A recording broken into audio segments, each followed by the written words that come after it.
right? Fastest 15 minutes in social media, fastest 15 minutes on the internet, fastest 15 minutes anywhere.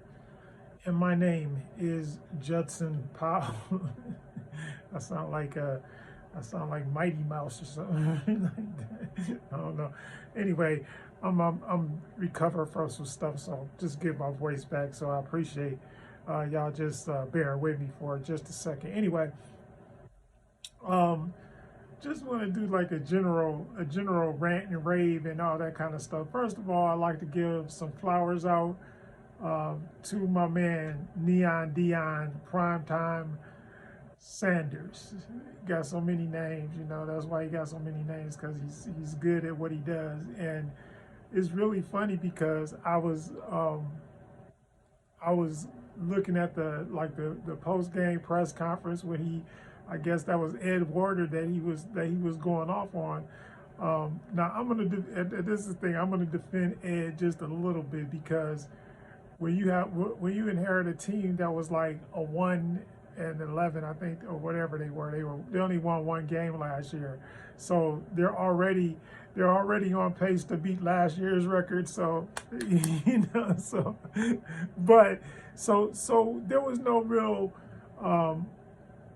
real expectation. I mean, because now they're playing big boy schools. These are not small schools that they're playing anymore. These are big boy schools. And the thing about it is that because these are big boy schools, they're a lot harder to beat. And TCU was a good opponent. Don't get me wrong; they were like a top-notch, top-level opponent. They were the runner-up for the national championship, and I didn't even realize that. I'm sitting up there and I'm going, something just don't feel right, or something feels funny about this whole situation or whatever. But I didn't really realize it until I was like, okay, I need to really check out what's going on. And then I realized, like, TCU almost won it all last year. And from what I understand, then after reading and going through and deciphering some stuff, now I understand that they didn't lose, and they didn't lose that many players, and they were already reloaded. I mean, it's Texas. Come on, you know. Hey, one thing that you can find in Texas is you can find football players. So that's definitely a good thing. But my thing was the inspiration and the motivation. And when I was a young guy in Detroit, and I played for a team called Saint Cecilia. It was I wasn't Catholic or anything like that, but we played. They played football and baseball and basketball at Saint Cecilia, and so I loved the fact that that I was from Detroit, and that I was like trying to get through all the things at Saint Cecilia. But we had a coach, and his name was Sammy Washington, and Coach Washington, may rest in peace, may rest in power. But he was the one that taught us about the whole thing about the energy thing and stuff. The stuff that Deion is talking about is stuff that's been out there for a long time, and we're really happy about that. And the thing about it is, because young men, especially our black young men, we need to hear this stuff on a continuous basis. That's the kind of motivation and inspiration that these young men need. And they need the guidance and the things that he's saying. And I remember, in Jocko, there was another brother, Jocko Hughes. I don't know if Coach Hughes is still alive or what, but I don't know, but I do know that there was a lot of good black men. And that's why when I see these things in the press, it always makes me very upset, because I see this stuff in the press, and it's like, but I got friends and all of that, and I know that none of that stuff is true. I know that none of it is true. So if none of it is true, it's like, why do y'all keep on saying it?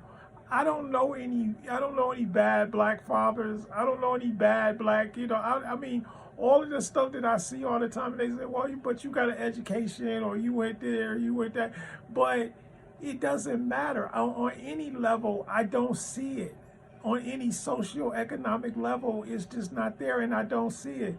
So I wonder. I'm always wondering, well, what's going on? What's happening? What's the real problem with everything that's going on?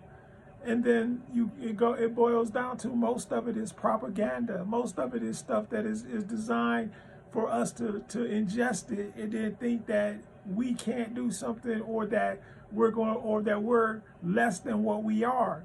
And so we need to get rid of that stuff. And that's what I loved about the whole thing, because it's a lot of times just changing your environment or changing your surroundings or changing whatever, a lot of times that stuff can actually go through and it can do you good.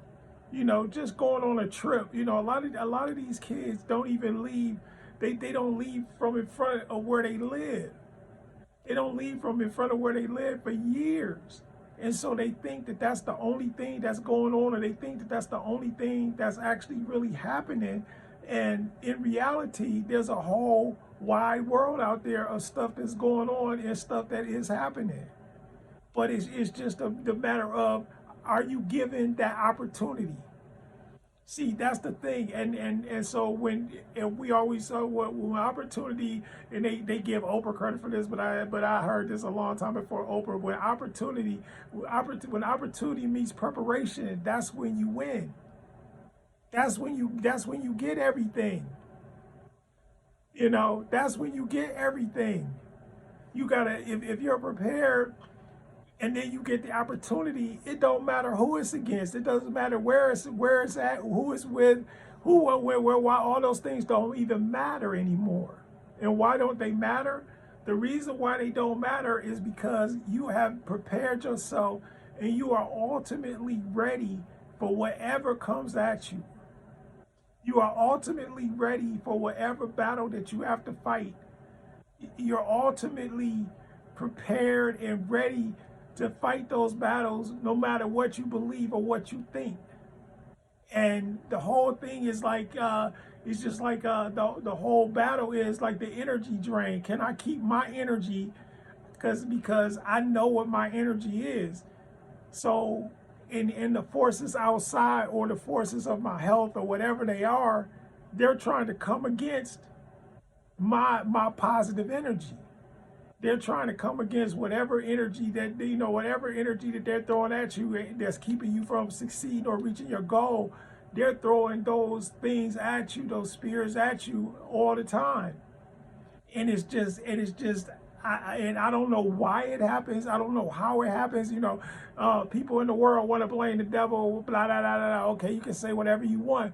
But the thing about it is, but when you are ultimately prepared, then you could say, I'm the greatest. When you're ultimately prepared, you could say that I'm a champion. When you're ultimately prepared, you can do whatever it is you want to do. And I think that that's the thing that Coach Prime instilled in those young men, because there wasn't nobody, when everybody got on that plane, you know, I could see, because I watched the little footage and stuff, I could see it's like, well, everybody got on that plane, wasn't nobody on that plane that thought they was going to lose. Not a single soul on that plane. I don't know the pilots and stuff like that, but I'm telling you, everybody that was in the Colorado Buffaloes organization felt like, hey, we're going to win this. And it started because it started by what we talk about with manifestation. Manifestation is true. You know, we're going to win, and we're going to win now. That's what Deion, and everybody thought Deion was crazy. He's like, oh, we're going to win, and we're going to do it right now. He didn't say, you know, we're going to, you know, it's a rebuilding year or whatever. He said, no, he said, we're going to come out here and we're going to win. So what you think and what you make your mindset to be is so very, very important. Your mind, you win the game before you even play the game. That's why you gotta practice, like everybody talk about, you know. I don't want to bring Allen Iverson into this, but everybody talks about practice, but it's true. If you do things repetitiously, and the other thing is, the more you practice, the more, and especially if you're playing a team sport, the more you practice, the more it rubs off on your teammates, because your teammates see you working hard and they don't want to be left out. And especially when it gets to the professional level, that's why it's so hard to go from level to level. Everybody don't realize how hard the speed of the game, everything, the intricacies of the game all change as you go up each tier that you go up. But you gotta get the small things. And I remember Reggie White, God rest his soul, who was one of the great defensive ends that played in the National Football League. And I'm telling you, this dude used to do, he did. And the funny thing about it is, he didn't look menacing. Like, he wasn't no menace, but he had like these subtle. He had all of these moves that he had developed so that he could get to the quarterback. He developed all these little subtle details, how to do that, and then as people watched him, they were like, okay, well, this move is called this, this move is called this, or if I'm gonna go this, or knowing exactly what his opponent was gonna do, even down to the fact of, if the dude shakes his hand or whatever, the play is going left or whatever. There's all these little subtleties that go on in the game constantly. But it's the people that are prepared for those things that win. Because if you're prepared for the subtleties, it don't matter what happens throughout the game, because you're prepared for every circumstance and every situation. And that's what Deion did. That's what he did with his guy. He was like, okay, y'all want to be here. The first thing he did is like, look, if you don't want to be around me, if you don't want to be here, if you don't want to, the first thing you need to do is hit the door. Now, we'll bring in the people that'll do what we need done. Very, very plain and simple. Very, very good business acumen.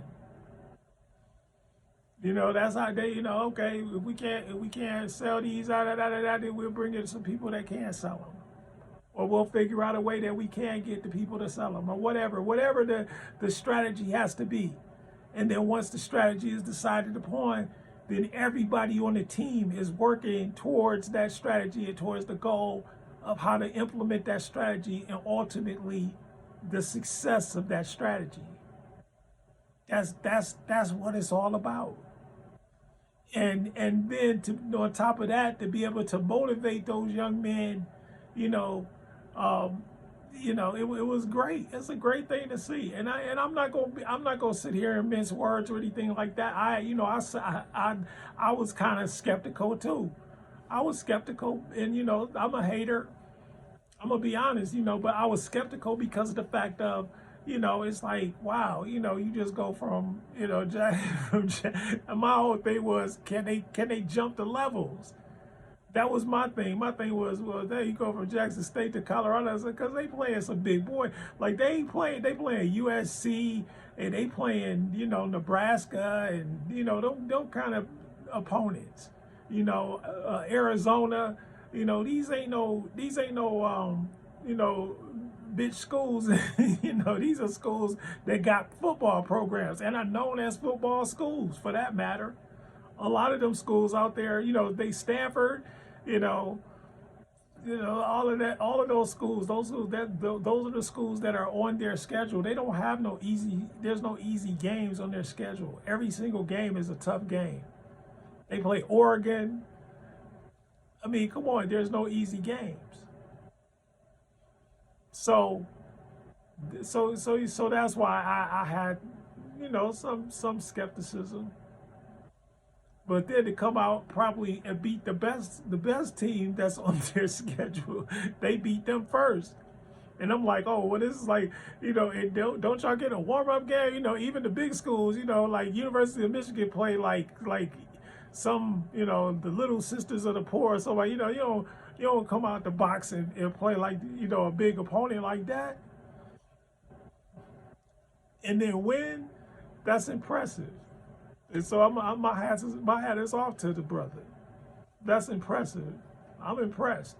And especially when it comes to sports, you can ask my oldest son. I very rarely get impressed by sports stuff anymore, because a lot of it seems fake and phony to me. But when you go out there, you do like that, like they did.